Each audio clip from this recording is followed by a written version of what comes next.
in my life where the only thing people want me to talk about is history. So I don't know what that's supposed to mean, but here I am. And I did not live through all of this history, but I can read and wanted to share some of the things that I've been discovering as I have read about our history. And what I want to do with that is to identify 5 lessons, as I'm calling them, that I want us to name. Actually, I want to first start with myths. What are some of the myths that we are unspoken, but nevertheless we live with? And then for each of those myths, I'd like to offer a counter testimony from a reading of the history, and then to identify what some learnings are about that discovery. So let me just kind of launch into that. The first of 5 myths that I wanted to name is that to suggest that Central has always been quite devoted to racial equity and justice. After all, we're the church that hosted the funeral visitors to Atlanta. We're the church that opens our gymnasium for the night shelter, and most of those are people of color. But that's not always been the case. Like many wealthier citizens in Atlanta, the leaders of Central Presbyterian Church in its early days, and I might say we're talking about in the mid-1800s, the church was established in 1858, right on the eve of the Civil War. And so there were leaders of this congregation that owned slaves. I never had really thought about that until recently. I just assumed that we were always pretty progressive minded and that just was not a part of our lives, but it is. Atlanta was in those days just a small village of about 9 or 10,000 people. After the Civil War started and just before it, people began to flood into the city, and so it grew pretty rapidly. So that 10 years later it was 3 times that. But at any rate, I wanted to just name a few of the folks that are in the records. One of our elders was Dr. Joseph Logan. Dr. Logan was a delegate from Atlanta to the state convention that voted for us to secede from the Union. There's another elder that was in the congregation in those days by the name of Amherst Stone. He and his wife Serene are written up in this book. It's a fascinating read. Maybe some of you know it. It's called Secret Yankees by Thomas Dyer. At any rate, they were transplants here from Vermont and were Unionists. And the way in which they had to live with people who were not Unionists in this town was the story that they tell about. But they had 6 slaves in spite of the fact that they were fairly progressive-minded people.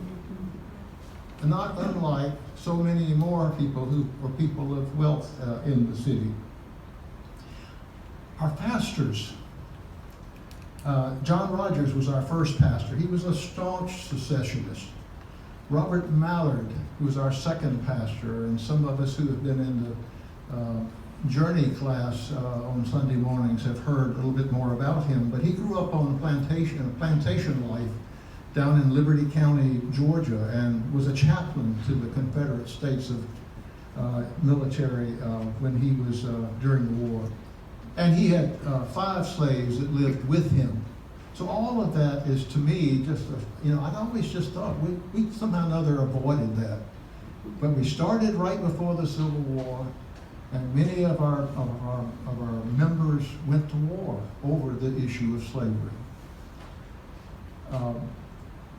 What this has to say to me in terms of lessons learned is that there is a huge power of our culture to shape who we are and what we believe and what we do. And acknowledging these kinds of stories is a part of our history.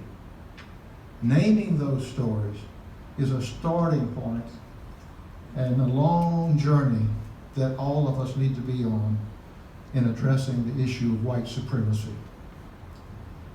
So, that was the first of the myths. The second myth was that until recently, we never really had to struggle with any kind of internal conflicts. You know that's not true. The truth is, if you read the history, that Central was born in the midst of conflict. Before Central Presbyterian Church came into being, we were the Atlanta Presbyterian Church. And 10 years after it was started, the feuding got to be so bad that Presbytery had to step in and divide us into two churches. First Presbyterian Church, which still exists, and Central Presbyterian Church. They wanted to call us Second Presbyterian, but we weren't going to have that. We became Central. And we don't know the reason for that split, but it was so severe that they did have to separate us. The assumption is that it had to do with the issue of secession and views that people had about slavery. Later in 1870s, when Dr. Leftwich was the pastor, we had what was sometimes called by the historians as a reign of terror, in which church sharply focused its life on personal piety and held people accountable for lewd behaviors such as dancing and drinking and playing cards. The session meetings were often turned into something like trials, essentially trying to discipline its people. At one point, the whole session and the whole diaconate resigned. And so, if you think that we've never had conflicts, the pastor who followed him, William Boggs, was delayed in getting here because of the yellow fever epidemic. And when he finally got here, the church was still at war. And so he left. He lasted only 2 years.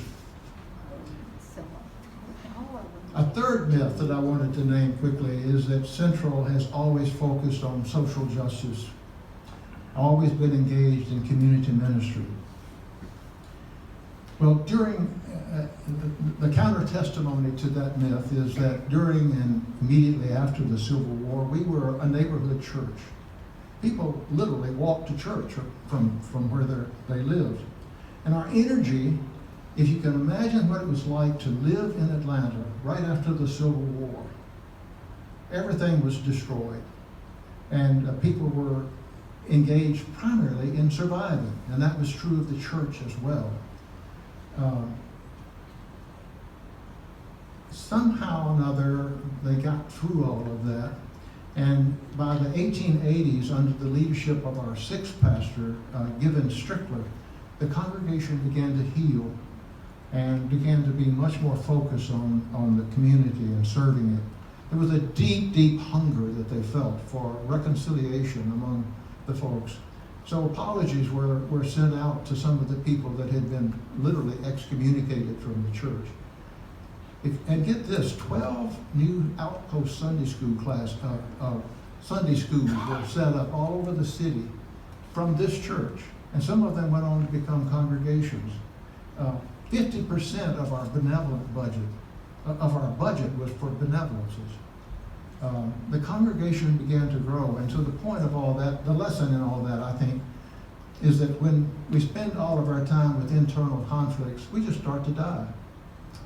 And when we invest ourselves in discerning God's mission among us and engage in that mission, then we become able to live and thrive. A fourth myth: Central has always had long-term pastorates, and Jessica Patchett's departure was just the first time that ever happened. Well, it's true that for most of our recent history, at least, pastors have been here for at least 7 years. Dr. Oglesby was here for 28. But during the earliest years, it was doubtful that we would ever have a pastor who would stay longer than 2 or 3 years. It was that conflicted, that confused. And so we had pastors in the earliest, our first pastors were here for 3 years and another 3 years, and then one of them died after 2 years. And William Boggs came in and was here for only 2 years and threw his hands up and left, I think. The congregation was congregations that are deeply divided. Excuse me, let me restate that. Congregations are deeply shaped, I think, by long-term pastors, much more so than if a pastor is here just for a year or two. Historically, short-term pastors are more related to periods of unsettledness, and I think in many ways that's what we have been through more recently. And then the final myth that I wanted to name is one that I think is just, I'm throwing in for fun, and most of you know this, but the numbers on our pews, you ever notice those little numbers? Those are just there, the myth is that those are just there to help the ushers know where to seat people. But that was not true either. Until 1897, we rented our pews. And that was the way in which we had a systematic way to raise funds for the life of the church. And it was finally under Theron Rice, the pastor at that time, in 1896 to 1908, he was here. The rental of pews was stopped, and we went to the system that we're on today, the kind of annual pledges. The truth is, and the lesson to be learned from that is that renting pews was never theologically grounded at all. Rich people and poor people paid the same prices, and you had to pay according to the desirability of the seat. I guess if you sat in the way in the back, well, maybe that was the high price ones. If you wanted to sit in the very back, and if you wanted the front row, was probably more expensive. The question that I want to raise for us and leave with us today is, what other practices might still be going on today that we need to look at through a theological lens and ask ourselves, are we engaging in theological integrity? You know, for example, we got people out here in this courtyard on a cold morning.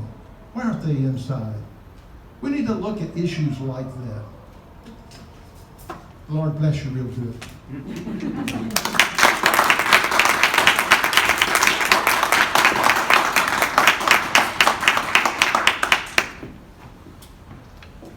Thanks, Lee.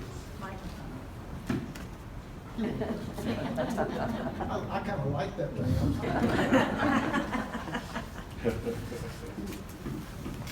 I want to say a few words this morning about John Egan, a well-known name at Central. It's on half of that building off here to my left. We remember him as having been the superintendent of Sunday school, and Sunday school at Central attracted 2,000 people this Sunday morning. Deeply involved in all the mission work of the church. But I want to say some things about him that don't come to the fore quite so often. John Egan was born in 1870 down in Griffin, home, as you know, also of the well-known dentist and gunslinger Doc Holliday. He was the poor grandson of a widowed Irish Catholic grandmother who had immigrated to Savannah. Her son and John's father, an injured veteran of the Confederate Army and a former newspaper, couldn't find work after the war. So he moved his wife and son to Griffin, where he and his brother opened a grocery store. And he died soon after, just a few months after his son's birth. John Egan's childhood was divided among Griffin, Atlanta, and Cartersville, with occasional trips to Savannah to see Grandma. And along the way, at the age of 12, he became a member of Central, where his mother already belonged. He was a precocious young man, and even at an early age, he kept a very detailed diary.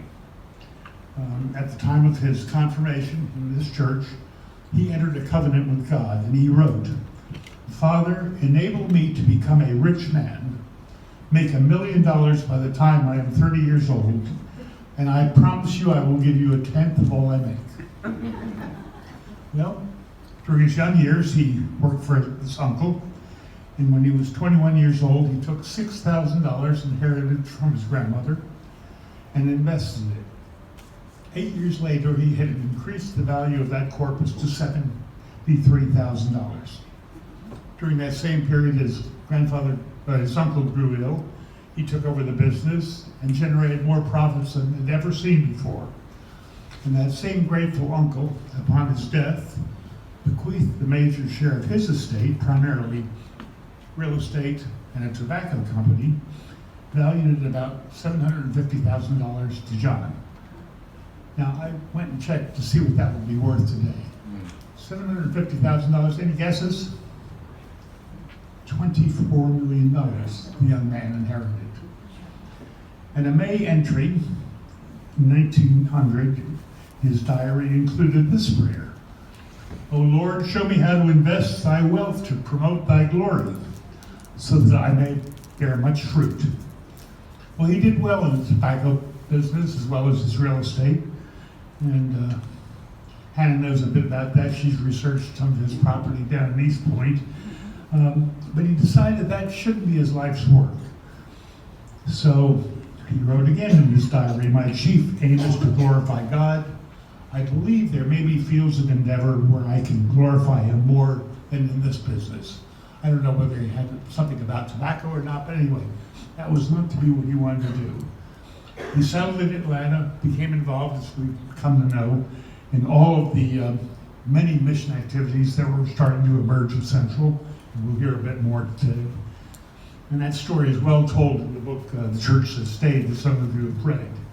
But what I want to talk about today is some of the things he did beyond the walls and beyond the boundaries of this congregation that had an impact upon who we are. In 1900, a young man, 30 years old, very wealthy, but he hosted a prominent evangelist called Josiah Strong, who was in town to make some speeches and promote the social gospel. And under Strong's influence, Egan's already strong compassion for the suffering of Atlanta's neediest people grew even more markedly, because Strong helped him to understand that Christianity had something important to say about the way in which institutions, like corporations, conducted their business. And so in the process of divesting himself from the tobacco business, Egan co-founded something new in Birmingham called the Alabama Cast Iron Pipe Company.